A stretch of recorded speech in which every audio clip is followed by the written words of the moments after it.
Cumprimento a todos com a paz do nosso Senhor e Salvador Jesus Cristo. Aqui o professor José Edmilson Júnior, do canal Teológico. Estamos dando sequência às gravações nas matérias teológicas da Faculdade Evangélica de São Paulo, ou a FAESP, ok? Vamos agora, em sequência, a matéria Panorama do Antigo Testamento, Pentateuco e Históricos. Então, vamos dando sequência aqui à matéria que estamos estudando. Abra sua apostila então na página 55 para falarmos acerca do livro de Números. Página 55, livro de Números. Utilizarei também durante essa aula alguns materiais, como o Atlas Histórico e Geográfico da Bíblia. Atlas Histórico e Geográfico da Bíblia, de Paul Lawrence. A editora é SBB, Sociedade Bíblica do Brasil. E também o Manual de Discernimento Bíblico, de Harold Willmington, da editora Templos.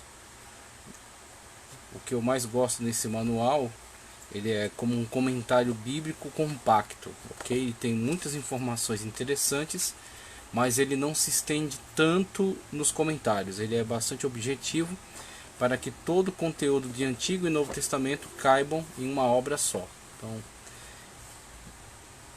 ele não se alonga tanto, por exemplo, quanto o Matthew Henry, que tem uma obra também de comentário bíblico muito mais extensa, ou Champlin, que comenta versículo por versículo, ou Beacon, tá? Então existem essas outras obras que também são importantes comentários bíblicos, mas são mais extensos, e essa aqui é mais resumida, mais direta, tá? Mais concisa, mas tem muitas informações importantes. Então utilizaremos aí algumas informações desta obra.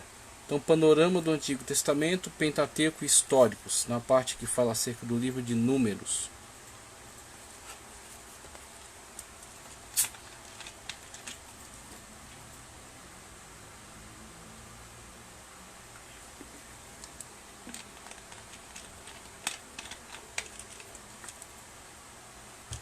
A primeira leitura nos diz o seguinte, na página 55.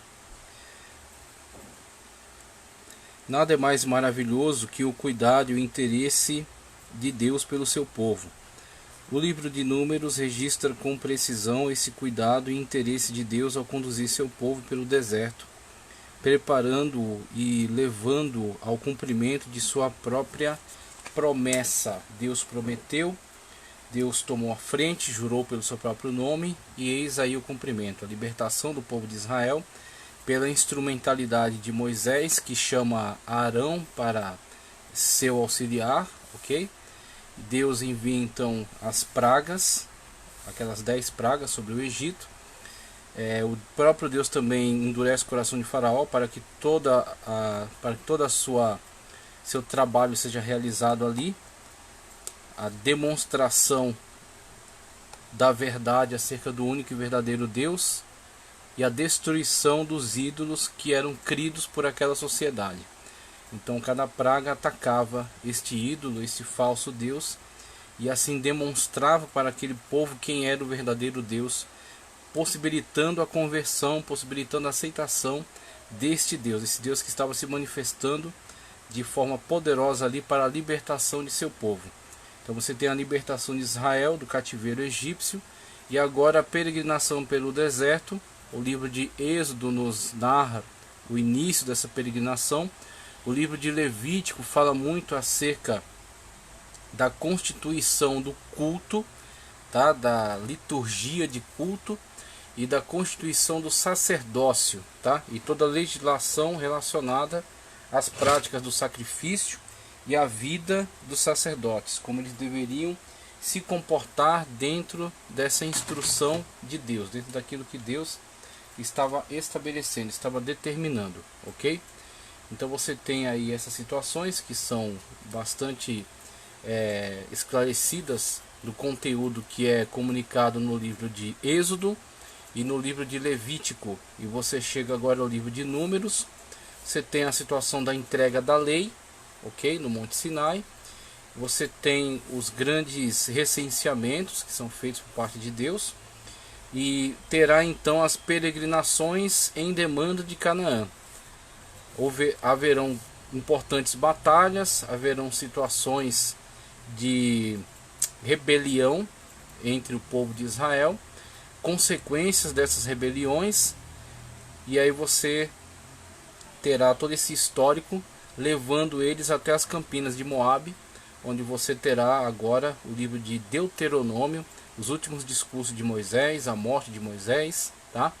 Para posteriormente a entrada em Canaã, o que nos será relatado pelo livro de Josué. Com o livro de Josué, nós teremos finalmente a entrada em Canaã. Josué e Caleb sendo aqueles que vieram desde o início da grande peregrinação, e os demais integrantes desse povo sendo filhos daqueles que haviam iniciado a peregrinação pelos desertos, mas ficaram ao longo do caminho devido à sua desobediência. Aqui quero dar um destaque para esta imagem que retrata aí esse caminho desértico que eles estavam percorrendo, tá? Então você tem aqui as rotas, né, saindo de Gósen, no Egito, travessia do mar, as duas possibilidades, né, travessia do Mar Vermelho, um braço, né, do Mar Vermelho que já era suficiente para submergir o exército de Faraó. Então não era um lamaçal, uma pequena, não era um pequeno fio de água, tá certo? Uma pequena lâmina de água, e sim água suficiente para submergir o exército de Faraó. A peregrinação chegando ao Monte Horebe, tá? Monte Horebe, você percebe, está ao sul da península. Toda essa parte triangular, esse triângulo virado para baixo, é a península do Sinai. Aí, aqui o Egito que é continente africano, e o Sinai que já está incluído no continente asiático, mais especificamente o Oriente Médio. Então, aqui você tem, ó, a ligação da África com a Ásia. Da mesma forma como você terá a ligação da Europa com a Ásia, tá? Você tem a ligação da África com a Ásia aqui, na península do Sinai. Na parte sul, então, você tem o Monte Horebe, onde eles recebem a lei de Deus e prosseguem em peregrinação em demanda de Canaã, mas essa peregrinação ela perdurará mais tempo do que o necessário devido à rebelião do povo contra Deus. Aqui é a cidade de Cádiz, até onde eles chegam nesse processo de peregrinação, posteriormente se dirigindo para o território de Moabe, ok? Então você tem aqui essas primeiras situações, né, que eu descrevi aqui, que eu ilustrei por meio dessas imagens.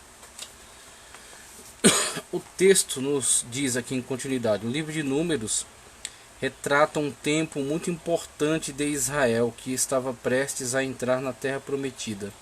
No entanto, o povo de Deus deveria estar preparado para enfrentar as adversidades que isso lhes traria.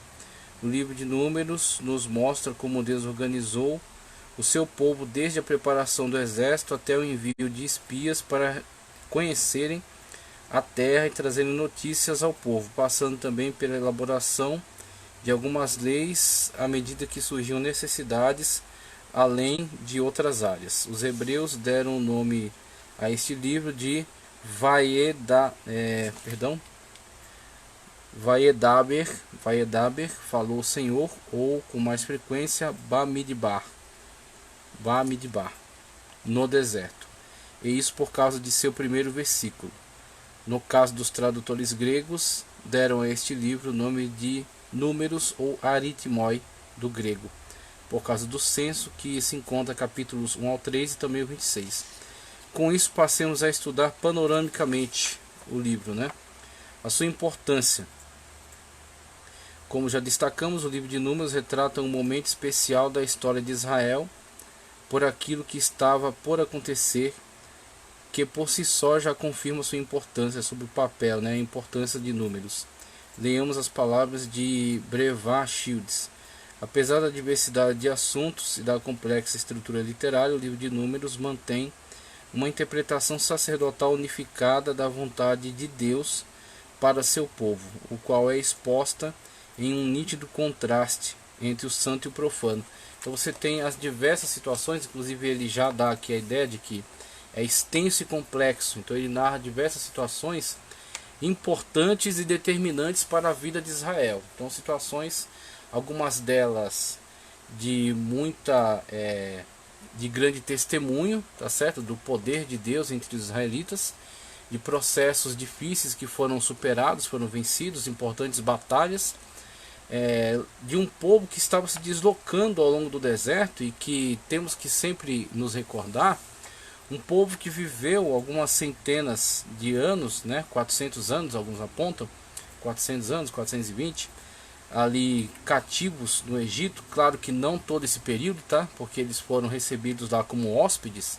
Então, nessa transição de um faraó para outro, houve um endurecimento dessa atitude dos egípcios para com os hebreus que ali estavam, submetendo-os a uma cruel escravidão e buscando até meios para eliminá-los. Aquela lei ímpia promulgada pelo faraó, que determinava a eliminação de sexo masculino, que foi prontamente desobedecida pelas parteiras, tá? E aí tudo que veio a desencadear num clamor deles para com Deus e da libertação de Deus, trazida a efeito pela instrumentalidade de Moisés e Arão, tá? Então você tem que se recordar que é um povo saído do Egito, mesmo os egípcios tendo-lhes presenteados com muitos bens, devido a todo o processo desencadeado por Deus ali, tá? Então eles queriam a saída daquele povo e até os presentearam, tá? Nesse ato, né, de saída deles, o desespero, né, deles para que eles de fato, os israelitas, os hebreus, deixassem o território devido a todos os grandes feitos realizados por Deus ali na ocasião. E eles começam a peregrinar, mas era um povo que esteve sob escravidão, é um povo que teoricamente, né, ou hipoteticamente, vamos colocar assim, não tinha estratégia de guerra, não tinha noção de coletividade, tá? Uma noção de povo unificada, de Estado, de liberdade, de se autodeterminar enquanto uma nação soberana.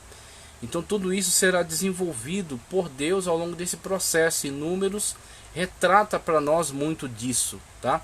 Das organizações tribais que ali estão muito presentes, tá? Das lideranças tribais às quais são comunicadas as ordens, da liderança de Moisés, alguns que se levantam contra ela e que são duramente repreendidos por isso, as dificuldades decorrentes da própria peregrinação, com o cansaço, tá certo, da caminhada no local desértico, mesmo com a intervenção misericordiosa de Deus, com a nuvem que os protegia para que não fossem atingidos de uma forma muito agressiva pelo sol, a coluna de fogo à noite. Você tinha a questão da direção de Deus, o estar direcionando, mas também os estar protegendo, provendo tudo aquilo que era necessário, tá?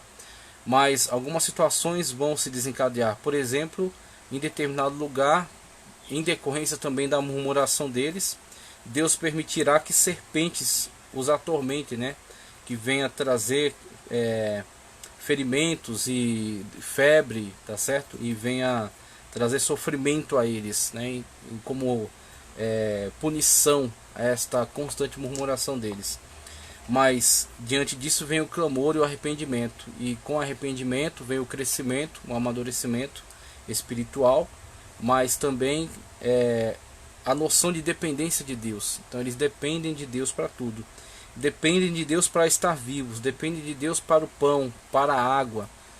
E aí o Senhor dá estratégias a Moisés: levanta uma serpente de bronze numa haste, quem olhar para a serpente não sofrerá o dano, será como antídoto para aquela picada, né, dessas serpentes. E você tem elementos tipológicos muito fortes. Cristo utiliza esse elemento tipológico da serpente de bronze para ele mesmo. Assim como Moisés levantou uma serpente no deserto, você tem essa estratégia de Deus dada a Moisés, aqueles que olhavam para ela ficavam imunes. Assim também o Filho do Homem será levantado, será pregado na cruz. Eis o cumprimento, o títipo e o tipo e o antítipo. O tipo, a serpente de bronze, aquele que olhar para ela será como que um antídoto para o veneno. O antítipo, Cristo levantado na cruz, aquele que olha para Cristo tem um antídoto contra o pecado. Então você tem tipologias que serão plenamente realizadas do antítipo, que é Jesus Cristo e a igreja. A igreja está em peregrinação, a igreja é atormentada por ataques, A igreja tem que vencer batalhas. A igreja precisa se precaver contra quedas, contra a perda de comunhão, contra a apostasia que nós temos visto se agravar de forma muito abundante, infelizmente, em nossos dias. A igreja tem que se precaver contra murmurações que trarão como consequência punição de Deus, como forma pedagógica. Então você tem diversas situações que são relacionadas, tá? Que estão em números, falam acerca da literalidade, daquilo que foi vivenciado por Israel na sua época, mas são tipologias também que apontam para a situação da atualidade relacionada à igreja no seu processo de peregrinação, em demanda de Jerusalém Celestial, tá? Eu quero trazer aqui já a contribuição de Manual do Discernimento Bíblico de Harold Wilmington. A primeira contribuição, você tem aqui esse pequeno esboço, tá? Números, contexto. Tendo recebido a lei no Sinai, Êxodo e Levítico, né? Israel preparou-se para o seu retorno a Canaã, de 1 a 10. Depois de completar a curta jornada às fronteiras de Canaã, no entanto, eles se rebelaram contra o Senhor. Aí você tem 13 a 14. E foram condenados a 40 anos de peregrinação no deserto. Aí a situação em que o processo de deslocamento deveria ser muito menor, talvez alcançando meses ou ano, mas de modo algum 40 anos, ok? Então isso é em decorrência de murmuração, é uma punição de Deus a aquela geração. Aquela geração não adentraria a terra prometida. Você tem a situação dos espias, por exemplo, e da atitude de fé, de posicionamento correto de Josué e Caleb, e isso premiou-os com o privilégio de serem os únicos que, tendo saído do Egito, entraram em Canaã, tendo todos os demais sido atingidos pela punição de morrer no deserto. Somente seus filhos adentrariam.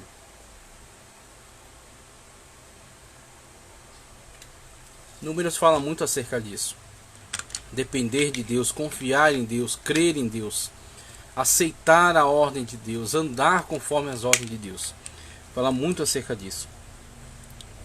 Os capítulos 15 a 36 registram vários eventos desses anos de peregrinação à medida que a nação vacilava entre o sucesso espiritual e a apostasia.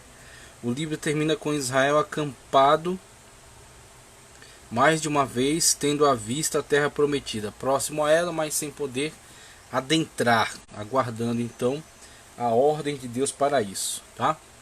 Autor Moisés, veja Gênesis, Êxodo, tá? Para a discussão acerca da autoria. Há indicações dentro do próprio livro que Moisés é o seu autor, 1 e 1, 33, 2. A narrativa detalhada de testemunha ocular só poderá ter sido fornecida por Moisés. Data e localização. Uma vez que o êxodo ocorreu em 1446 a.C., então ele vai por esse posicionamento que é mais bíblico e também é aceito por muitos estudiosos, inclusive por mim, ok? Acredito que essa é a correta data.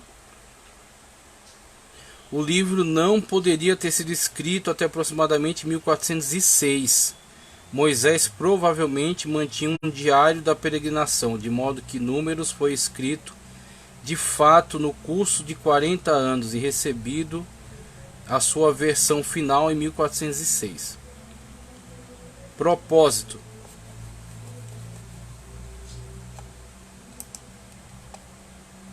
Deixa eu ver aqui só, ok. Vamos lá.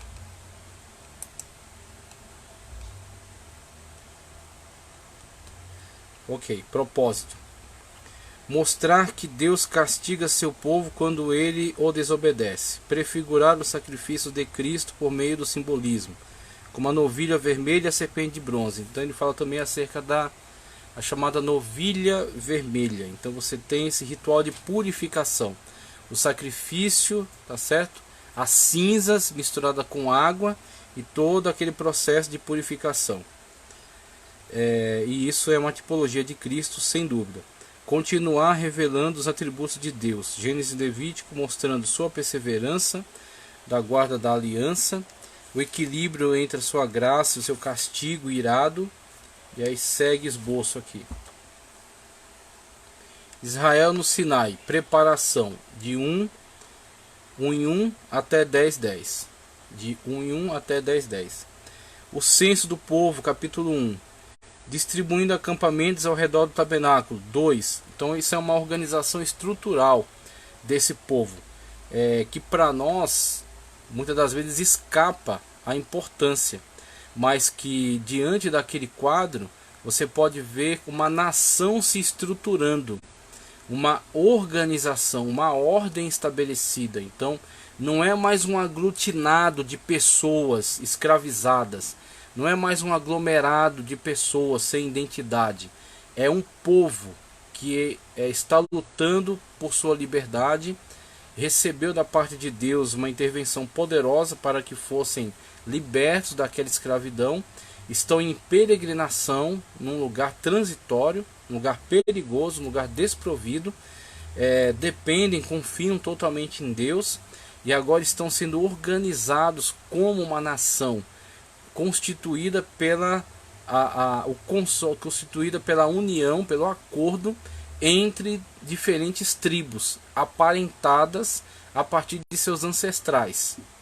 Então você tem toda essa lógica, né, este elemento aglutinador deles, que é a questão parental. Então, todos eles são descendentes de patriarcas, e esses patriarcas eram irmãos entre si, filhos de Jacó. Tem entre si em comum Israel, Jacó, tá certo?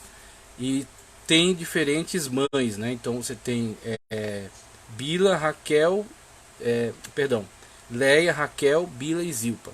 Leia, Raquel, Bila e Zilpa, 4 esposas que aí vão conceder esses filhos, né?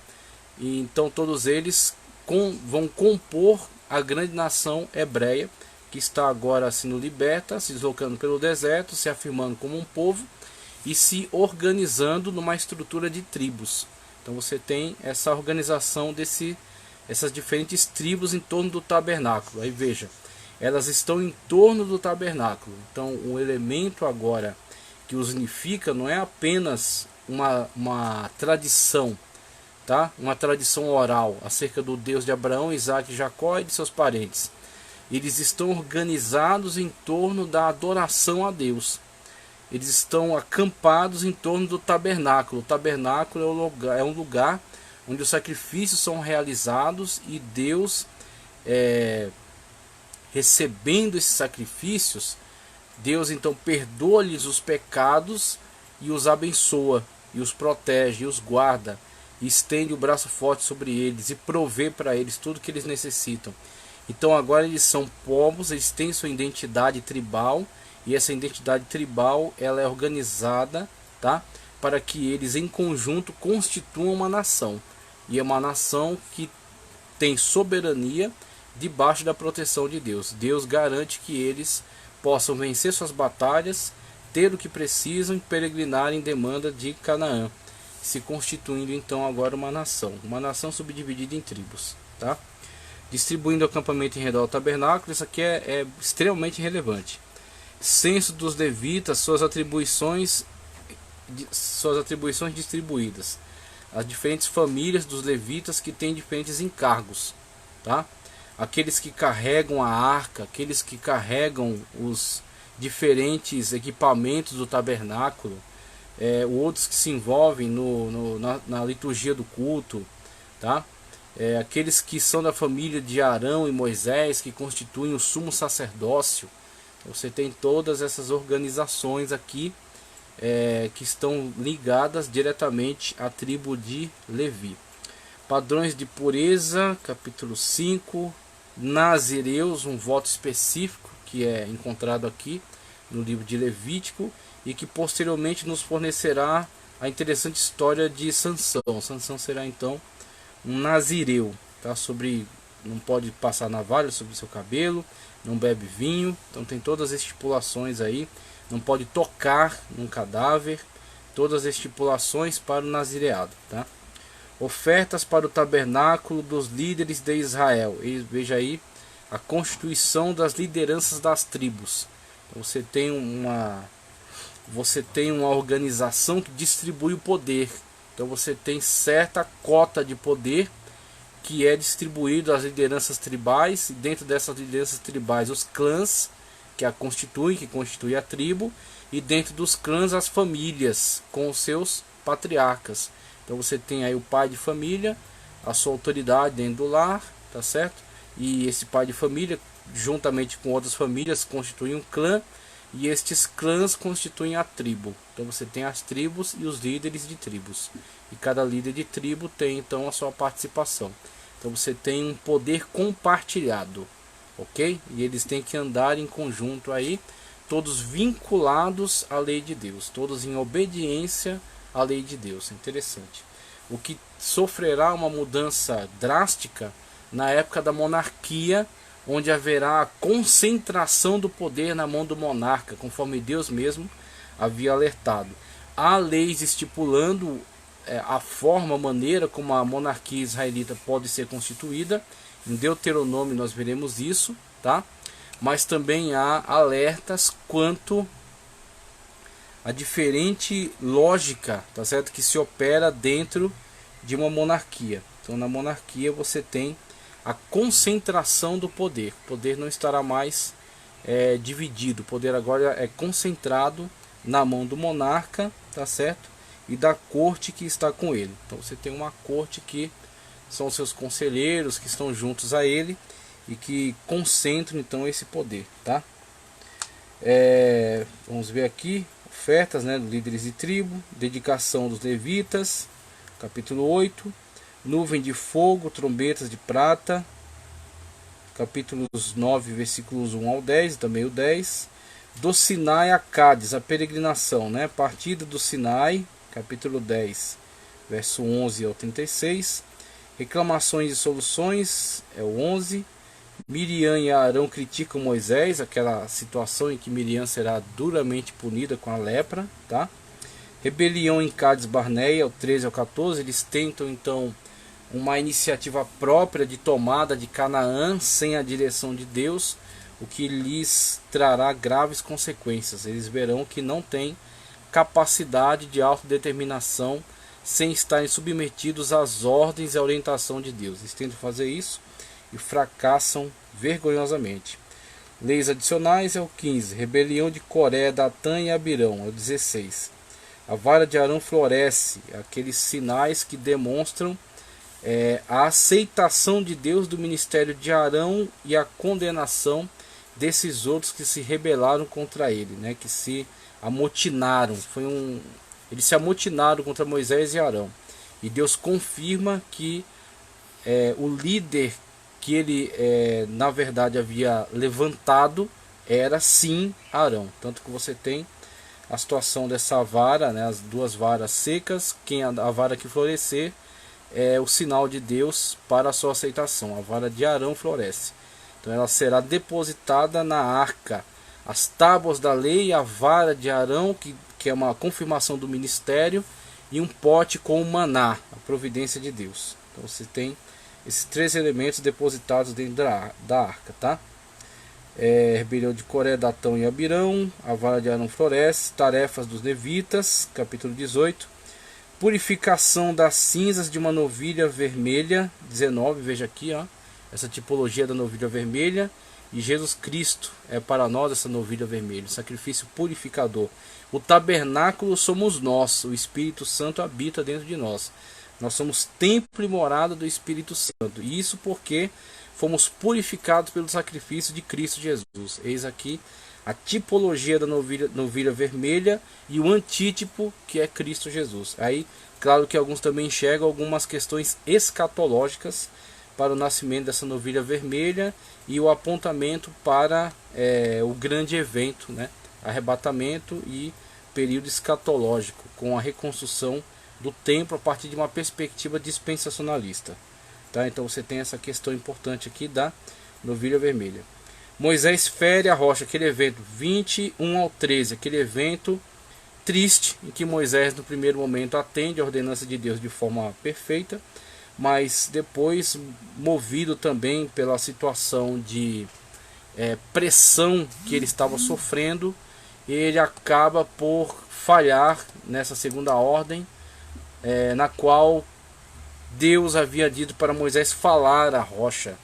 E se Moisés assim houvesse feito, houvesse obedecido a Deus de forma perfeita, né, correta, ele falaria à rocha e a água jorraria, e ficaria claro para todos os hebreus que deve se relacionar com Deus de uma forma espiritual. Ou seja, Moisés crê, Moisés fala à rocha e Deus atende a Moisés, assim a glória é toda do Senhor. Aí você tem a situação de Cristo ser tipificado por aquela rocha e ele tendo sido ferido de forma indevida. Você tem também uma tipologia acerca do seu sacrifício, quando ele for ferido, mesmo sem ter pecado. O salário do pecado é a morte. Cristo não tinha pecado, então ele sofre vicariamente, ele não sofre por si mesmo, porque ele pecou e merece essa retribuição. Ele não merece essa retribuição por não ter pecado, então ele sofre por nós, substitutivamente, vicariamente por nós, tá? E você tem essa tipologia de Moisés. Moisés fere a rocha, e a rocha simbolizava Cristo. Então você tem como consequência Moisés perdendo o direito, vamos dizer, não há direito porque nós não temos direito a nada, mas o privilégio que Deus havia lhe concedido, né, a graça, a misericórdia que Deus lhe havia concedido de adentrar a Canaã. Então ele não adentrará a Canaã, em consequência também dessa situação na qual ele termina por desobedecer a Deus. Deus mesmo assim honra o seu servo, concede água ao povo, mas consequentemente virá duras punições, como por exemplo a perda desse privilégio de adentrar a Canaã. Ele observa Canaã do monte em Moabe, né? Se não me engano é Monte Nebo. Ele observa Canaã, mas ele não adentrará a Canaã. Deus o sepultará. Ele sobe e Deus mesmo o sepulta. E aí existe, claro, algumas questões relacionadas. Ocultar o corpo de Moisés como meio de que Satanás não o tomasse e fizesse dele e o constituísse num elemento de idolatria. Então existe essa hipótese aí, olhando também para o livro A Carta de Judas, né, que fala acerca disso. Quando Satanás disputava acerca do corpo de Moisés, Miguel não ousou amaldiçoá-lo, mas disse, né, que o Senhor te amaldiçoe. Então você tem esse pequeno trecho de Judas que flerta, né, com essa questão aqui da morte de Moisés e dessa situação dele ter ferido a rocha e não falado a ela, tá? Então são situações muito importantes, muito relevantes que estão aqui relacionadas. De Cádiz a Moabe, antecipação. 20, 14 ao 36, Edom nega passagem a Israel, a situação inclusive que acarretará em duras punições e futuras profecias contra Edom, devido a esse fato, mesmo eles sendo povos de ancestralidade aparentada, tá? Então Edom de Esaú, tá? Esaú é irmão, né, de Jacó. Então você tem uma ancestralidade aparentada, mas mesmo assim você tem essa animosidade entre esses povos, né? Então eles, infelizmente, Edom reage dessa forma a Israel, nega a passagem e Deus punirá futuramente, punirá pesadamente Edom. Mesmo assim, Deus, ele, por meio de seus profetas, leva Israel a não querer a destruição de Edom, mas Deus mesmo trará essa punição futuramente. Veja só. Morte de Arão, capítulo 20, versículos 22 a 29. Acerca da serpente de bronze, que havíamos falado, uma tipologia importante de Cristo, né? Moisés levanta essa serpente de bronze no deserto. Aquele que olhar para ela está imune ao veneno das serpentes. E Cristo será levantado na cruz. Aquele que olha para Cristo está imune ao efeito do pecado.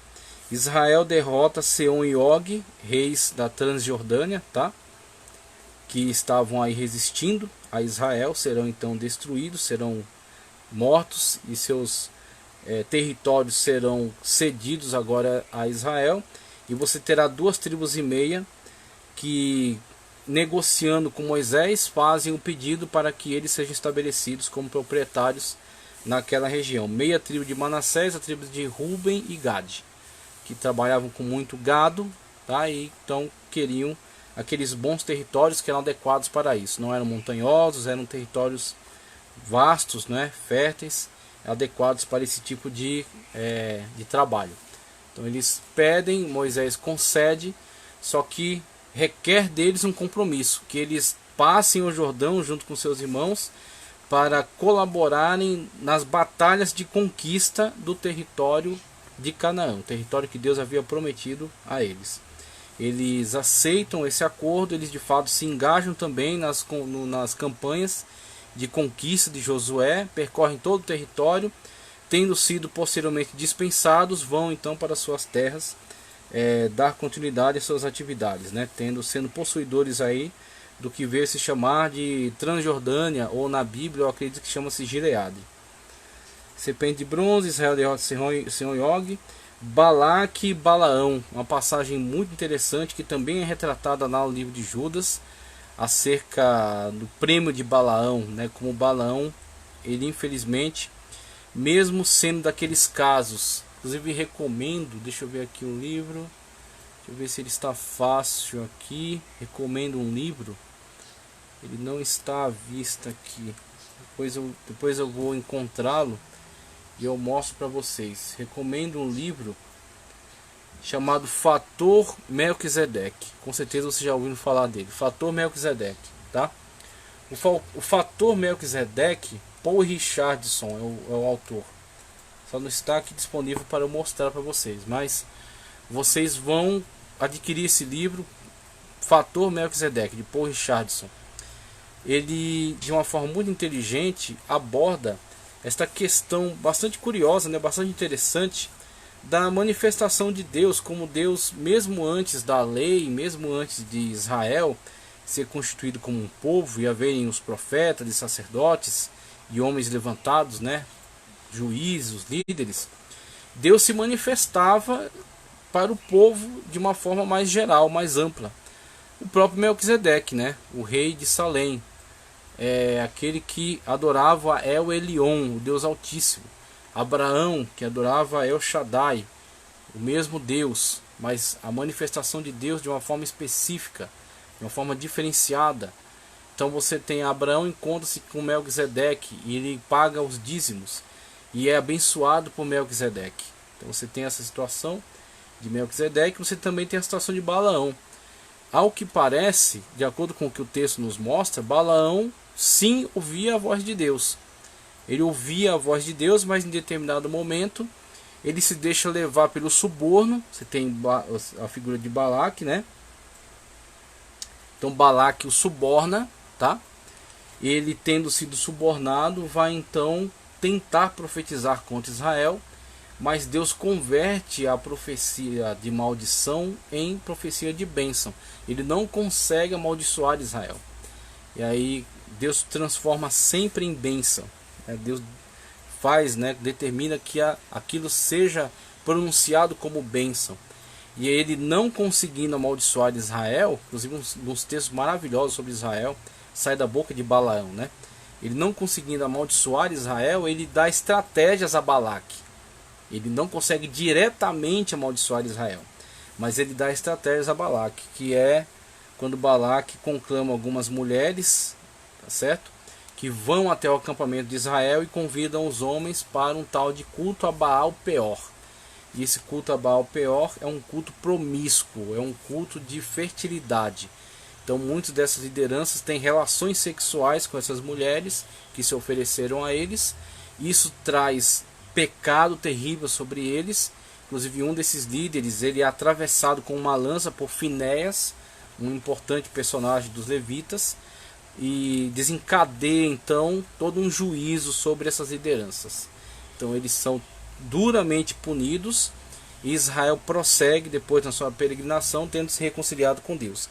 Mas há essa estratégia que vem para destruir Israel, vem para acabar com a comunhão de Israel para com Deus, né, dos hebreus para com Deus, e com isso os deixar vulneráveis. É a estratégia de Satanás, né? Ele não consegue te atacar de frente, te amaldiçoar por causa da bênção de Deus que está sobre você. Então o que ele vai fazer? Ele vai te seduzir para que você abaixe a guarda, você se envolva com ele, deliberadamente, né, a partir do seu livre-arbítrio, e você se envolvendo com ele, você quebra sua comunhão com Deus.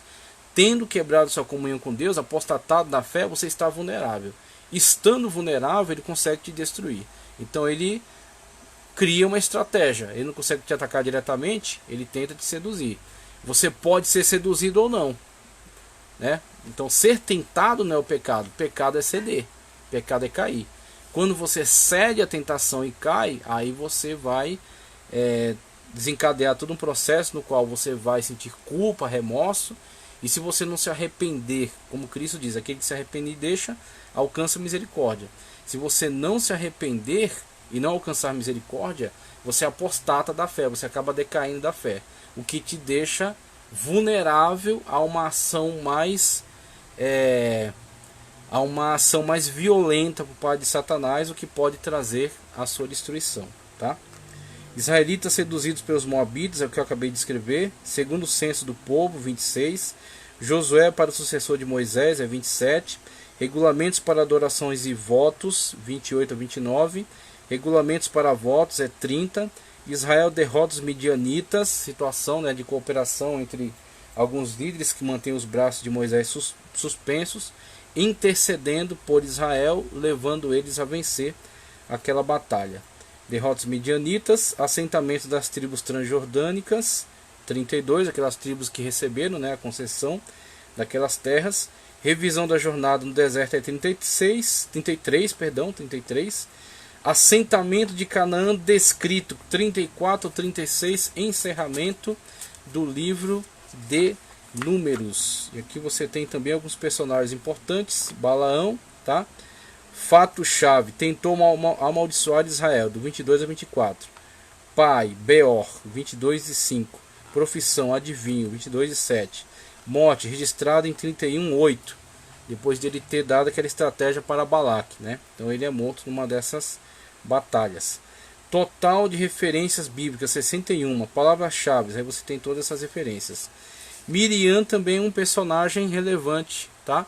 Do livro de Números. Fato-chave, irmã de Moisés, uma profetisa, 26:59, Êxodo 15:20. Nascimento registrado em 26:59. Pai, Anrão, né? Anrão e Joquebede, né? Que era pai e mãe de Moisés, Arão e Miriam. Miriam, na verdade, é a mais velha. 26:59, mãe, Joquebede, 26:59, irmãos, Moisés e Arão. 1 de Crônicas 6:3, morte, registrada em 20, verso 1. Total de referências na Bíblia, 14. E as referências-chave estão aí registradas, ok? Então você tem esses dados relevantes relacionados ao livro de Números. Só para encerrar, né, eu utilizei ali toda a estrutura do manual de discernimento. Tema: numa excelente explicação, Lauriston J. Du Bois nos fala sobre o conteúdo do livro de Números, que pode auxiliar-nos na busca pelo tema deste livro, conforme lemos. No que diz respeito ao conteúdo, Números poderia ser designado como o livro de Deus. O enredo básico do livro é Deus trabalhando entre o povo. Ele é a coluna de fogo durante a noite, a coluna de nuvem durante o dia, o provedor de água e maná, o capitão à frente dos exércitos, a presença pairadora acima e ao redor de todo acampamento. Por conseguinte, no decorrer dos séculos, Números tem contribuído de forma substancial para afirmar a fé basilar dos israelitas em Deus. Interessantíssimo, né? Essa colocação é bem ampla, abrange aí todos os feitos de Deus ao longo, né, descritos ao longo de Números. Autoria de Moisés, data, aponta aqui, a data mais provável para a conclusão deste livro é 1404, compreendendo o período de 1444 a 1405 a.C., tá? E aí objetivos históricos: a peregrinação, estabelecimento de importantes leis, guerras, tá? Até o acampamento na Transjordânia. A questão histórica. A questão teológica, ele coloca aqui como, ressaltando assim, sua misericórdia, a misericórdia de Deus, né? Esse livro contém informações sobre o voto nazireu, como eu apontei já. Demonstra que Deus trata as pessoas com igualdade, afinal o voto poderia ser feito por homens leigos e as condições eram: não comer ou tomar fruto da vide, não usar navalha e não se aproximar de cadáver, né, como eu já havia descrito também. O esboço do livro de Números, os acontecimentos registrados em Números, compreende um período de 38 anos e 9 meses e está dividido em 4 períodos. Essencialmente preparo para a marcha, tá? 20 dias. 2. Jornada até Cádiz Barneia, missão de espionagem, 70 dias. Peregrinação pelo deserto em torno de Cádiz, 38 anos e 1 mês, do 15 ao 20. 4. Jornada em torno de Edom até a conquista de Moabe, 5 meses, 21 ao 36. Preparativos para sair. Aí você tem inclusive os acampamentos de Judá, Ruben, Efraim e Dan. Então 4 acampamentos em torno do tabernáculo. Deixa eu ver se eu encontro aqui. Geralmente eles disponibilizam um mapa, né? Então você tem aqui o tabernáculo, tá? E você tem em torno deles esses grupos de tribos, com essas tribos-chave que são lideranças desses pequenos grupos. Tribos de Judá, Issacar e Zebulon, tribos de Ruben, Simeão e Gade, tribos de Efraim, Manassés e Benjamim, tribos de Dan, Asser e Naphtali. E o número, né, de integrantes, 186.400 para a primeira, 151.450 para a segunda, 108.100 para a terceira, 157.600 para a quarta, tá? Então ele vai falar acerca dos levitas, né, legislação relacionada a eles, o serviço deles, e aí tem as divisões aqui dos levitas que é relevante, ó, interessante. O serviço distribuído em 3 famílias de levitas: coatitas, gersonitas e meratitas. Coatitas, gersonitas e meratitas, né, divisão dos serviços entre essas 3 importantes famílias da tribo de Levi, tá? Esses 3 clãs da tribo de Levi. Novas leis, últimos dias no Sinai, ok. Viagem do Sinai a Moabe, conforme já analisamos, e os fatos que ocorreram, né? Experiências da viagem de Sinai a Moabe, vimos ali em toda aquela descrição do Guia Wilmington, tá? Do Manual de Discernimento Wilmington. Experiências em Cádiz Barneia, 38 anos de peregrinação de Cádiz a Moabe, 15 a 21. É tudo aquilo que vimos, né, ao longo ali daquela descrição. Preparativos para a entrada em Canaã. Israel estava prestes a entrar na Terra Prometida, mas algumas coisas precisavam ser ajustadas. E esses capítulos 22 a 36 tratam exatamente desse momento do povo de Deus. Portanto, analisemos esse importante período e aprendamos com o povo de Israel. Pecado de Balaão. Então você tem aquela situação de Balaão que se vende, né, para a oferta de Balaque. Tenta amaldiçoar, né, o povo israelita, não consegue, mas dá aquela estratégia para o rei, para envolver o culto naquele culto, envolver o povo naquele culto pecaminoso, tá?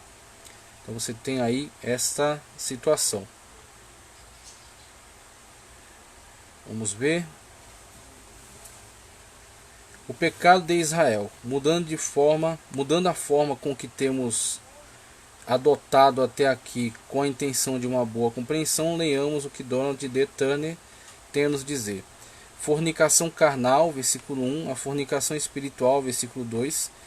Mesmo um príncipe de Israel não podia fornicar com uma princesa midianita, pois isso afetaria o povo inteiro, pelo que também fomos ambos mortos, cessando assim a praga. Faça-se uma comparação de Números 25:17 com Romanos 12:21 e Mateus 28:12 ao 20. Que grande diferença há entre Israel, que estava debaixo da lei, e a igreja que está sob a graça? O segundo recenseamento do povo. Então você tem esse elemento organizacional para organização do povo, distribuição da força de batalha, estratégias de guerra, forma de mobilização. Tudo isso é importante para que o povo possa entender como deve se deslocar em obediência à ordenança de Deus. Então é um povo que está sendo organizado. É isso que temos que destacar, né? Várias leis e novas revelações, 27 ao 30. Os acontecimentos expostos nessa sessão foram: primeiro, leis acerca da herança das filhas, 27, né? 2. Leis sobre o holocausto permanente, sobre as ofertas feitas durante as festas religiosas, 28 a 29. 3. Leis sobre os votos feitos pelas filhas ou esposas, 30, tá? Aí vamos aqui dar sequência aqui nessa lista que encerra. Israel derrota os medianitas conforme a ordem do Senhor e reparte os despojos. Ok. Então aquela situação em que Moisés intercede, o povo batalha e de fato Deus traz essa grande vitória. As tribos de Ruben e Gade e a meia tribo de Manassés recebem como herança as terras conquistadas a leste do Jordão, o que vão constituir o grande Gileade, né, aquele território que fica a leste do Jordão, chamado também de Transjordânia. Tá? Resumo dos 40 anos de peregrinação de Israel pelo deserto, é o 33. Ordenança sobre a repartição da terra de Canaã. Nesses que são os últimos capítulos do livro de Números, os acontecimentos registrados são: 1. Os termos, limites que Israel haveria de herdar, 34, 1 ao 15. 2. O apontamento dos homens que teriam responsabilidade de repartir terras, está no 35. O 3. As regras para o casamento das filhas possuidoras de heranças são colocados, 36. Uma organização que leva em questão que as tribos têm território fixo, então os casamentos eram aconselhados dentro das próprias tribos, e aí é necessário uma lei para organizar essa questão de quando uma família sem herdeiro masculino tem agora a filha como o herdeiro daquilo que o pai lhe concede, e como isso será organizado em relação ao casamento do esposo, que em vez de levar a esposa para as posses e heranças que ele recebeu de seus pais, ele será o possuidor dessas heranças que a filha está recebendo de seu pai. Mas aquilo precisa permanecer dentro do território da tribo. Então o homem será incorporado nessa herança que a filha recebeu de seu pai. Tá? Então você tem essa situação que é uma situação de exceção. O que eu vejo aqui é a sabedoria de Deus e como era avançado em relação à época, porque você não tinha entre os povos esta questão da filha como herdeira, e sim filhos, e talvez numa situação em que não houvesse filhos, se concederiam um adotado, mas não a filha. E aqui você tem esta lei de exceção na situação em que a filha é a herdeira principal e aquele que casa-se com ela precisa entender que aquelas posses permanecem dentro daquela família, não são transferidas para a sua família, o seu clã, ok? Então tem essa organização que é muito interessante.